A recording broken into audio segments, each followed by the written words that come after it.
আজ আমার জীবনে একটা স্মরণীয় দিন। সুইডস একাডেমি অফ সায়েন্স আজ আমাকে ডক্টর উপাধি দান করে আমার গত 5 বছরের পরিশ্রম সার্থক করল।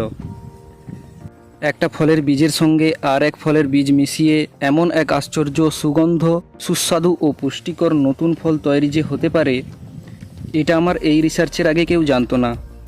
গত বছর সুইডেনের বৈজ্ঞানিক সোভেনসেন আমার গিরিডির ল্যাবরেটরিতে এসে আমার ফলের নমুনা দেখে এবং চোখে একেবারে তো দেশে ফিরে গিয়ে কাগজে লেখালেখির ফলে আমার এই আবিষ্কারের কথা বিদেশে ছড়িয়ে পড়ে।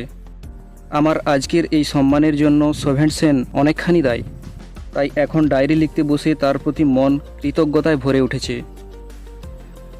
সুইডেনে এর আগে আসিনি, এসে ভালোই লাগছে। সুন্দর পরিষ্কার পরিচ্ছন্ন দেশ। এটা মে মাস, তাই 24 ঘন্টায় সূর্য দেখছি, কিন্তু সে সূর্য কেমন ঘোলাটে নিস্তেজ, সবসময়ই মনে হয় সন্ধ্যা হয়ে আছে।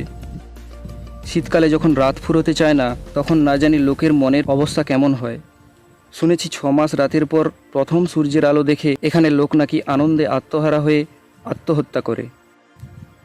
আমরা যারা বিষুবরেখার কাছাকাছি আছি তারা বোধহয় ভালোই আছি, কিন্তু বেশি উত্তরে ঠান্ডা দেশে যারা থাকে তাদের হিংসে করার কোনো কারণ নেই। এখানের কাজ সেরে নরওয়েতে যাওয়ার ইচ্ছা ছিল। এর অবশ্যই একটা কারণ আছে।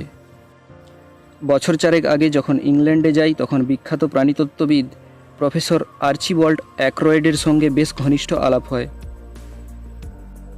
সাসেক্সে তার কটেজে একটা উইকএন্ডও কাটিয়ে এসেছিলাম। অ্যাক্রয়েডও তখন নরওয়ে যাব করছেন, কারণ সেখানে নাকি লেমিং বলে ইঁদুর জাতীয় এক অদ্ভুত জানোয়ার বাস করে। সেইটা তিনি স্টাডি করবেন। লেমিং এক আশ্চর্য প্রাণী। বছরের কোনো একটা সময় এরা কাতারে কাতারে জঙ্গল থেকে বেরিয়ে সমুদ্রের দিকে যাত্রা করে। পথে শেয়াল, নেকড়ে, ঈগল ইত্যাদির আক্রমণ অগ্রাহ্য করে ক্ষেতের ফসল নিঃশেষ করে। সবশেষে সমুদ্রে পৌঁছে সেই সমুদ্রের জলেই ঝাঁপিয়ে পড়ে আত্মহত্যা করে। দুঃখের বিষয়, অ্যাক্রয়েডের স্টাডি বোধ হয় অসমাপ্ত থেকে গিয়েছিল, কারণ গিরিডি থাকতেই কাগজে পড়ছিলাম নরওয়ে ভ্রমণের সময় তার মৃত্যু হয়। অ্যাক্রয়েডের পক্ষে যেটা সম্ভব হয়নি, আমার দ্বারা সেটা হয় নাকি দেখব বলেই নরওয়েতে যাওয়ার কথা ভাবছিলাম। রাত্রে ডিনারের পর হোটেলে ফেরার কিছু পরে আমার ঘরের দরজায় টোকা পড়ল। তখনও আমার মাথায় লেমিংয়ের চিন্তাই ঘুরছে। দরজা খুলে দেখি একটি মাঝবয়সী লম্বা ভদ্রলোক, মাথায় সোনালি চুল, চোখে সোনার চশমা, আর সেই চশমার পুরো কাঁচের পেছনে একজোড়া তীক্ষ্ণ নীল চোখ। ভদ্রলোক ঠোঁট ফাঁক করে অল্প হেসে যখন তার পরিচয় দিলেন, তখন লক্ষ্য করলাম তার একটা দাঁত সোনা দিয়ে বাঁধানো। তার কথা জানলাম। তার বাস নরওয়ের সুলিটেলমা শহরে। নাম গ্রেগর লিন্ডকুইস্ট। লোকটি নাকি শিল্পী, বিখ্যাত লোকেদের প্রতিকৃতি তৈরি করে পুতুলের মতো তৈরি করেন। অর্থাৎ গায়ের রং, চুল, নখ, পোশাক টোশাক নাকি সব মানুষের মতোই, কেবল সাইজ 6 ইঞ্চির বেশি নয়।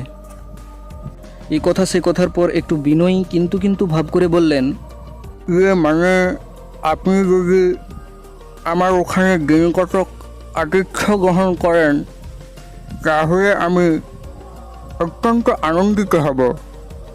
সেই অবসরে আপনার একটি পুতুল প্রতিকৃতি গড়ে দিতে পারব। লিন্ডকুইস্ট আরও বললেন, তার কালেকশনে নাকি কোনো বিখ্যাত ভারতীয়ের পুতুল নেই, এবং আমি সেই প্রস্তাবে রাজি হলে নাকি তিনি নিজেকে ধন্য মনে করবেন। কথায় কথায় আমার লেমিং সম্পর্কে জানবার আগ্রহটা প্রকাশ পেয়ে গেল। তাতে ভদ্রলোক বললেন, লেমিংয়ের সন্ধানে বনবাদারে ঘোরার আগে তিনি তার বাড়িতেই নাকি একটা লেমিং সংগ্রহ করে আমাকে দেখাতে পারবেন। এরপরে আমার আর কিছু বলার রইল না। আগামী বৃহস্পতিবার ভদ্রলোকের সঙ্গেই নরওয়ে যাত্রা শুরু করব স্থির করেছি।